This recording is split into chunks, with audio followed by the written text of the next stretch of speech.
सिद्धांत की क्लास में स्वागत है।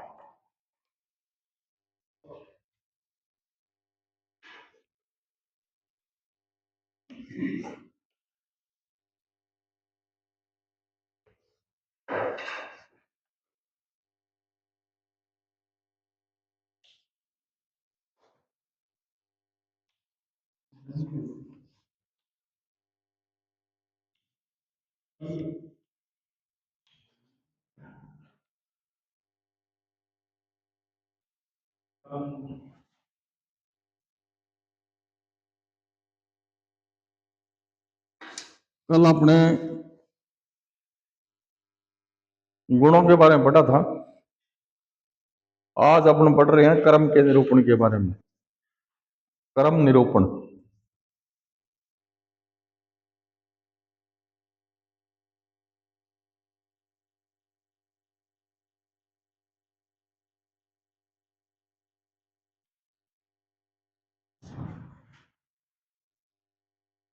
कर्म क्या है?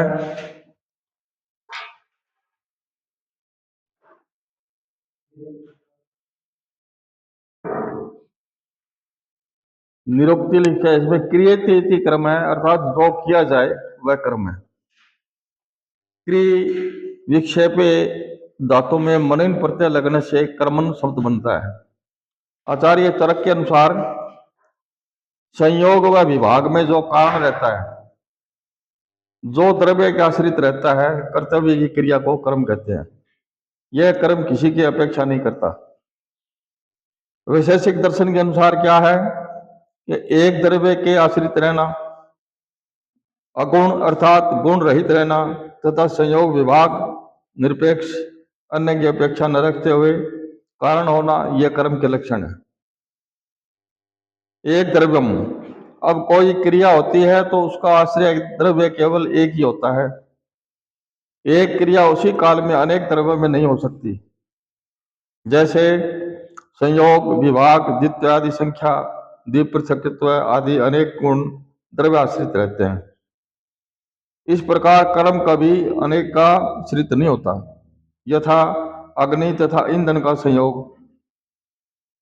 यहाँ पर संयोग गुण अभ्यनिष्ठ है, वह एक साथ ही दोनों पर अर्थात अग्नि तथा ईंधन पर निर्भर है। लेकिन ऐसी बात कर्म में नहीं पाई जाती। जो जिसका कर्म होगा उसी में पाया जाएगा। अतः कर्म को एक द्रव्यम अर्थात एक द्रव्य के आश्रित होना कहा गया है। कर्म कभी गुण या आश्रय नहीं होता, क्योंकि कर्म द्रव्य से सर्वदा पृथक होता है। कर्म द्रव्य नहीं है जो कि गुण उसमें आश्रय ग्रहण करे। अतः गुण कर्म में नहीं पाया जा सकता। अतः कर्म को सगुण अर्थात गुण रहित कहा जाता है।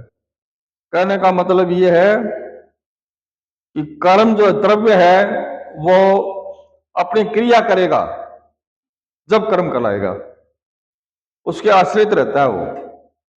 कर्म स्वतंत्र नहीं है, द्रव्य के आश्रित रहता है। संयोग व विभाग की उत्पत्ति में कर्म अनपेक्षण कारण है। किसी भी द्रव्य में उत्पन्न गति आदि क्रिया उस द्रव्य में विभाग उत्पन्न कर देती है। विभाग होते ही उस द्रव्य का पूर्व देश से संयोग का नाश होकर उत्तर देश के साथ संयोग उत्पन्न हो जाता है। संयोग विभाग की उत्पत्ति में क्रिया किसी अन्य निमित्त की अपेक्षा नहीं रखती। कर्म के भेद, कर्म के दो प्रकार के भेद हैं, आध्यात्मिक कर्म, लौकिक कर्म। आध्यात्मिक कर्म क्या है? आध्यात्मिक कर्म तथा सद्व्रत आदि विहित मंगल सत्यध्ययन आदि का अनुष्ठान स्वस्तातुर के लिए करना हितकर है। स्वस्तातुर के लिए करना हितकर है। लौकिक कर्म में क्या है? द्रव्याश्रित संयोग में विभाग अनपेक्ष कारण होता है। इनके 5 प्रकार होते हैं: उत्प्रेक्षण, अवक्षेपण, आकुंचन, प्रसारण और गमन। ये कर्म के भेद हैं, ध्यान रखना। ठीक है। उत्क्षेपण क्या है? उत्क्षेपण का अर्थ होता है ऊपर उठना या ऊपर जाना। तर्क संग्रह के अनुसार ऊर्ध्व देश संयोग हेतु उत्क्षेपणम, अर्थात जिस क्रम के द्वारा वस्तु का ऊपरी प्रदेश के साथ संयोग होता है उसे उत्क्षेपण कहते हैं। अवक्षेपण, अवक्षेपण का अर्थ होता है नीचे की ओर जाना, नीचे गिरना। तर्क संग्रह के अनुसार अधोदेश संयोग हेतु अवक्षेपण अर्थात जिस कर्म के द्वारा वस्तु का अधो प्रदेश के साथ संयोग से हो जाए वह अन्वेषण होता है।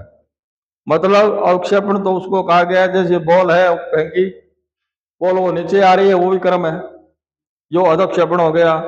और बॉल को ऊपर फेंकेंगे वो क्या हो गया, उत्क्षेपण। ठीक है। आकुंचन, आकुंचन का अर्थ होता है सिकुड़ना या संकुचित होना है। तर्क संग्रह के शब्दों में शरीर सन्निकट संयोग हेतु आकुंचनम अर्थात जिस क्रम के द्वारा वस्तु का शरीर के और भी सन्निकृष्ट प्रदेशों के साथ संयोग होना आकुंचन कहलाता है। कोई चीज द्रव्य के साथ में द्रव्य मिलना यह आकुंचन कहलाता है, वो भी क्रम है। जैसे एक द्रव्य दूसरे द्रव्य के साथ में मिलेगा तो वो क्रम के द्वारा तो मिलेगा, इसलिए संकुचन कहलाता है। आकुंचन कहलाता है प्रसारण, प्रसारण का अर्थ होता है प्रसार करना या फैलना। तर्क संग्रह के अनुसार विप्रकृष्ट संयोग हेतु प्रसरणम अर्थात जिस क्रिया के द्वारा वस्तु या उसके अंग प्रत्यंगों का पूर्ववर्ती प्रदेश के साथ संयोग होता है उसे प्रसारण कहते हैं। गमन, जिसके संयोग विभाग के कारण स्वरूप कर्म की दिशा तथा प्रदेश अंकित हो उसे गमन कहते हैं। गमन का सामान्य अर्थ चलना होता है। गमन कर्म के अंतर्गत भ्रमण, अब जैसे भ्रमण करेंगे वो भी तो कर्म है। रेचन, चंदन, ऊर्ध्वजलन, तिर्यक गमन आदि सभी कर्म आ जाते हैं। ठीक है। गमन का मतलब है चलना, घूमना फिरना कूदना खेलना, सब चीज ये कर्म के अंदर आते हैं। गुण व कर्म का साधर्म्य और वैधर्म्य क्या है? साधर्म्य क्या है? गुण व कर्म दोनों ही पदार्थ हैं। ठीक है। दोनों ही अनादि व अनंत हैं। ठीक है। दोनों ही मूल सत्तात्मक है। दोनों ही गुण रहित अर्थात दो गुणों का आश्रय नहीं होते। दोनों ही द्रव्य के आश्रय में रहने वाले हैं, द्रव्य के अंदर रहते हैं। ये कर्म क्या है? वे धर्म। गुण द्रव्य का सिद्ध धर्म है अर्थात वह अपने उसको स्वरूप को प्राप्त कर चुका होता है। कर्म साध्य अवस्था में रहता है, गुण उसके फलस्वरूप का अंतिम निश्चय नहीं हो सका। कर्म क्या है? संयोग व विभाग का कारण नहीं होता और गुण संयोग विभाग का चरम कारण होता है। निश्चेष्ट होता है कर्म और गुण है वो चेष्टा रूप होता है। मूर्त रूप अमूर्त रूप दोनों द्रव्यों में पाया जाता है और गुण है वो केवल मूर्त रूप द्रव्य में पाया जाता है। नित्य तथा अनित्य दोनों होता है कर्म, और गुण कर्म केवल अनित्य ही होता है, नित्य कभी नहीं होता। गुण सहजाति आरंभ होता है और गुण है वो कर्म दूसरे कर्म को उत्पन्न नहीं कर सकता। आयुर्वेद में कर्म की उपयोगिता क्या है? भाई कर्म है वो तो आप सभी जानते हैं, भी कर्म क्या होता है, जो किया जाता है उसको कर्म कहते हैं। अब इसमें क्या है, आयुर्वेद में क्या है इसका उपयोगिता? कि आयुर्वेद में स्वास्थ्य संरक्षण हेतु रोगी तथा निरोगी सभी के लिए कर्तव्य कर्मों का वर्णन किया गया है। जहां स्वस्थ व्यक्ति के लिए सदव्रत का विधान किया गया है, वही अस्वस्थ व्यक्ति के लिए चिकित्सा तथा पथ्यापथ्य की व्यवस्थाओं के अंतर्गत कर्मों का निर्देश शीघ्र स्वास्थ्य लाभ हेतु किया गया है। भाई कर्म है स्वस्थ आदमी के लिए, स्वास्थ्य रक्षा के लिए जो कर्म किए जाते हैं वो स्वस्थ रोगी का कर्म हो गया। जो आतुर यानी रोगी है उसकी चिकित्सा करना वो उसका कर्म हो गया। ये आयुर्वेद में कर्म शब्द का प्रयोग चिकित्सा की दृष्टि को ध्यान में रखते हुए किए गए हैं। भाई कर्म का यह उपयोगिता क्या है? कर्म क्यों पढ़ रहे हैं? कर्म क्यों पढ़ रहे हैं कि आयुर्वेद के अंदर कर्म का बहुत महत्व है। आयुर्वेद में कर्म शब्द का प्रयोग चिकित्सा दृष्टिकोण से ध्यान में रखते हुए किया गया है। आयुर्वेद में कर्म शब्द से पंचकर्म का भी ग्रहण किया गया है। जैसे पंचकर्म है ना, वो कल बताए थे, पंचकर्म के बारे में बताया था कल। पंचकर्म कौन कौन से होते हैं? वामन विरेचन, अनुवासन बस्ती, बस्ती के बारे में बताया गया था ना कल। तो वो कर्म है, ये पंचकर्म में आते हैं, इसलिए आयुर्वेद में कर्म का बड़ा महत्व है। इसके अतिरिक्त औषध कर्म, यह भी कर्म है। पूर्व कर्म, पश्चात कर्म, प्रधान कर्म, गौण कर्म, लौकिक कर्म, पूर्व जन्म कृत कर्म, इस जन्म के कर्म आदि का भी आयुर्वेद के कर्म के अंतर्गत समावेश हो जाता है। इस प्रकार आयुर्वेद में कर्म शब्द का व्यापक अर्थ में लिया गया है। सामान्य निरूपण क्या है? आचार्य चरक के अनुसार सर्वदा सर्वा भावानाम सामान्यम बुद्धि कारणम, सर्वदा सभी भावों की वृद्धि करने वाला सामान्य होता है। यहाँ भाव शब्द से सत्तानुभव नीति भावा, ये द्रव्य गुण कर्म से तीन लिए गए हैं, अर्थात द्रव्य गुण और कर्म जब तक स्थिति रहती है तब तक उन तीनों की वृद्धि सामान्य से होती है। सामान्य का संबंध शरीर से होता है, अर्थात जब शरीर में किसी धातु विशेष की कमी पाई जाती है तो उसके सामान्य द्रव्य गुण कर्म का प्रयोग कर उसकी वृद्धि की जाती है। कहने का तात्पर्य यह है, जैसे त्रिदोष विषम हो गए है, उसको सम करने के लिए औषधि के द्वारा उसको सम करना पड़ता है, इसलिए कर्म कहा जाता है। सामान्य एकत्वम, अर्थात सामान्य अनेक पदार्थ में एकत्व बुद्धि को करने वाला होता है। सामान्य तुल्यार्थ अर्थात समान अर्थ को बतलाता है। तुल्यार्थ ही सामान्यम तर्क के संग्रह के अनुसार क्या है कि जो नित्य हो, एक हो या अनेक में समवाय संबंध से रहे वही सामान्य है। घट टूट सकता है, वृक्ष नष्ट हो सकते हैं, मनुष्य मर सकता है, लेकिन घटत्व, वृक्षत्व तथा मनुष्यत्व का कभी नाश नहीं होता। वे ज्यों के त्यों रहते हैं। सामान्य का अस्तित्व उसके अंतर्गत आने वाली वस्तुओं से नितांत भिन्न, पृथक तथा स्वतंत्र है, इसलिए उन्हें नित्य कहा गया है। मनुष्यत्व यद्यपि अनेक मनुष्यों में एक साथ पाया जाता है, लेकिन उन सभी के अंदर पाए जाने वाला मनुष्यत्व एक रूप अर्थात एक ही तरह का होता है। एक मनुष्य पाए जाने वाले मनुष्यत्व का दूसरे मनुष्य में पाए जाने वाले मनुष्यत्व में कोई गुणात्मक भेद नहीं होता, इसलिए सामान्य को एक अथवा अभिन्नात्मक कहा गया है। एक होते हुए भी सामान्य एक साथ अनेक में रहता है। मनुष्यत्व एक एवं अभिन्नात्मक होते हुए भी सभी मनुष्यों में एक साथ पाया जाता है। भाई घटत्व एक अभिन्नात्मक होते हुए भी सभी घड़ों में एक साथ पाया जाता है, इसलिए सामान्य को अनेकांगत अनेक रूप वृत्ति कहा गया है। सामान्य के भेद पर अपर भेद से तीन प्रकार के होते हैं, सामान्य, अपर सामान्य और परस्पर परापर सामान्य। सबसे अधिक व्यापक वाले सामान्य को अथवा अधिक देश में रहने वाली जाति को पर सामान्य कहते हैं। द्रव्य गुण कर्म इन तीनों में पदार्थ जो जाति का सामान्य है, इसे सत्ता भी कहते हैं, क्योंकि यह द्रव्यत्व साधी जातियों की अपेक्षा अधिक देश में रहने वाली होती है। अपर सामान्य सबसे कम व्यापक वाले सामान्य को अथवा अल्प देश में रहने वाले जाति को अपर सामान्य कहते हैं।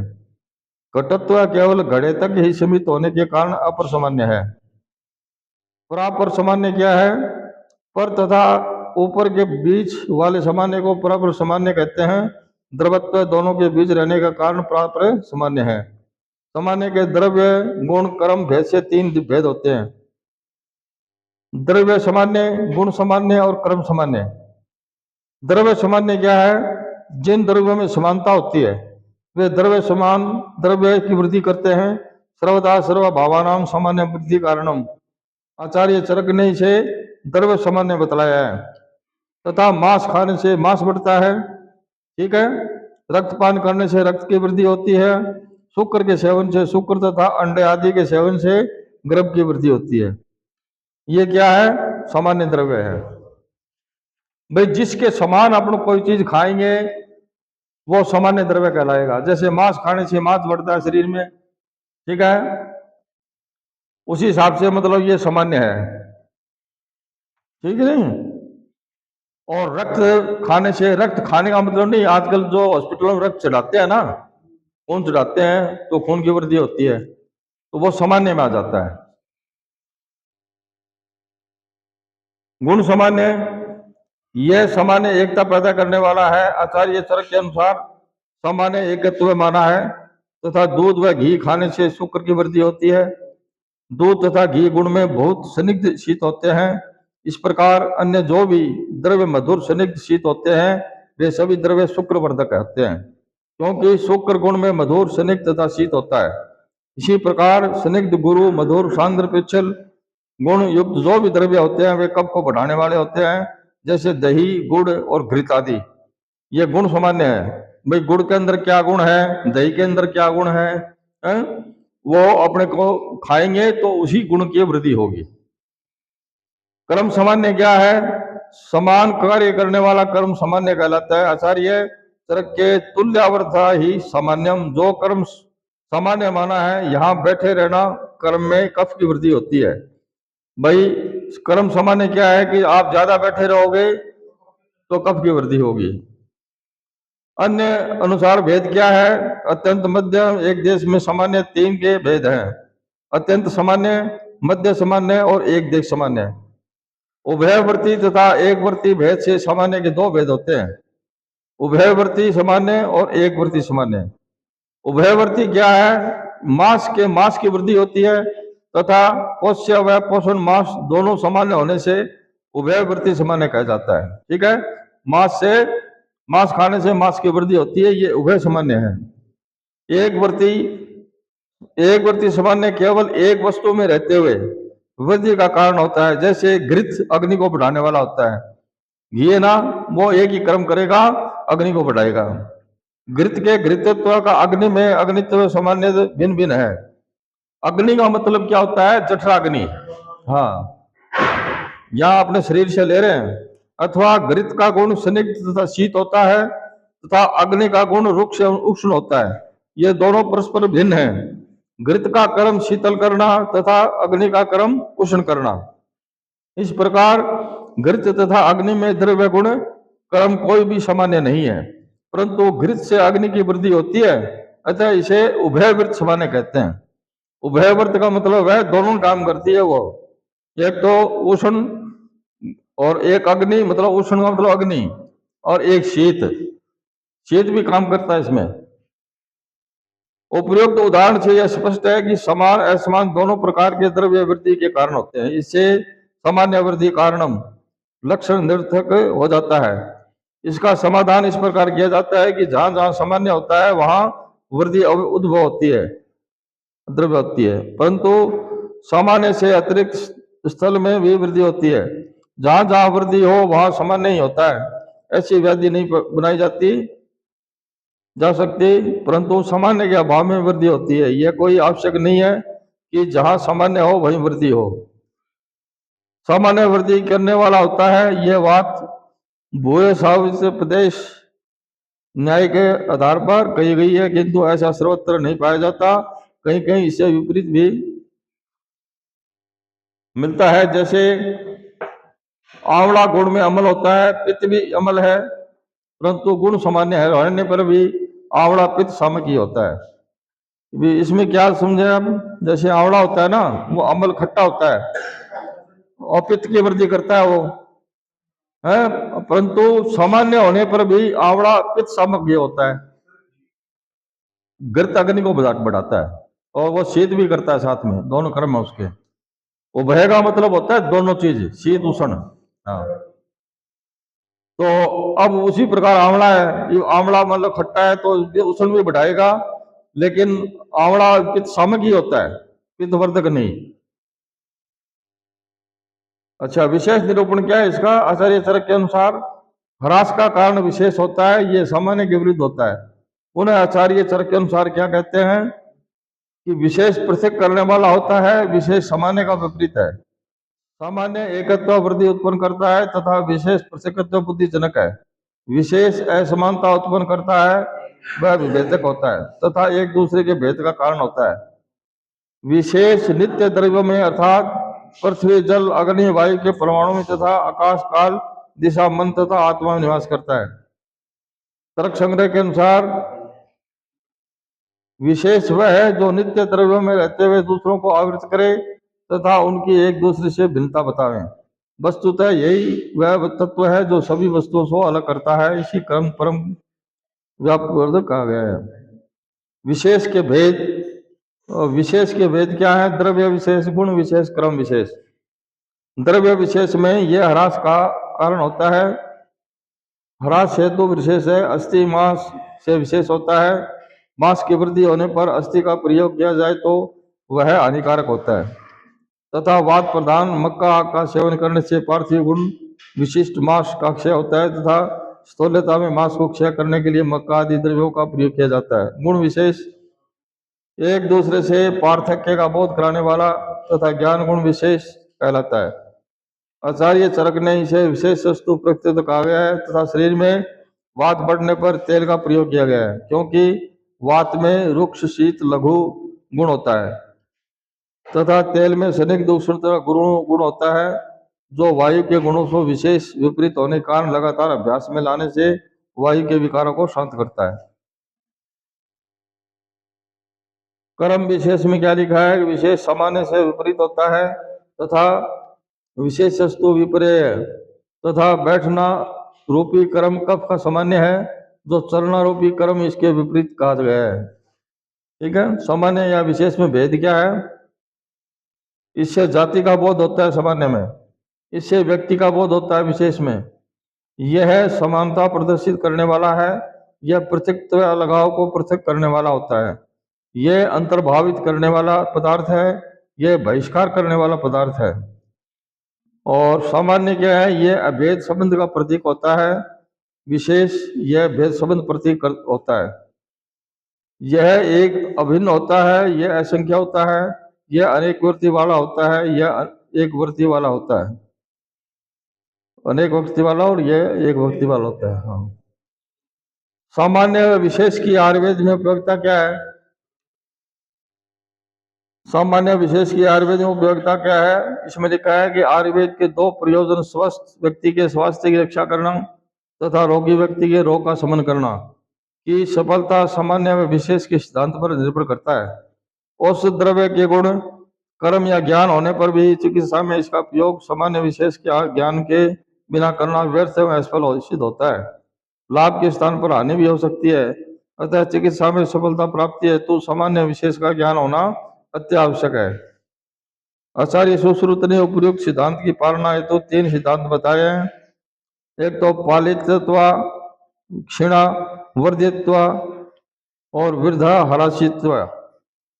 अब इसमें लिखा है इन सिद्धांतों का व्यवहारिक रूप से पालन तभी संभव है जबकि औषध द्रव्य गुण कर्म की जानकारी के साथ साथ सामान्य विशेष की भी भली भांति जानकारी हो।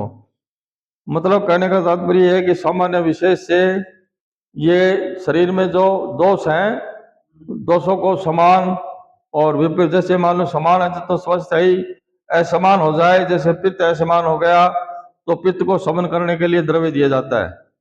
ठीक है, कफ अगर सामान्य नहीं है, असामान्य है, तो उसको कफ को सामान्य करने के लिए जैसे पित्त युक्त द्रव्य दिया जाता है, वो सामान्य है।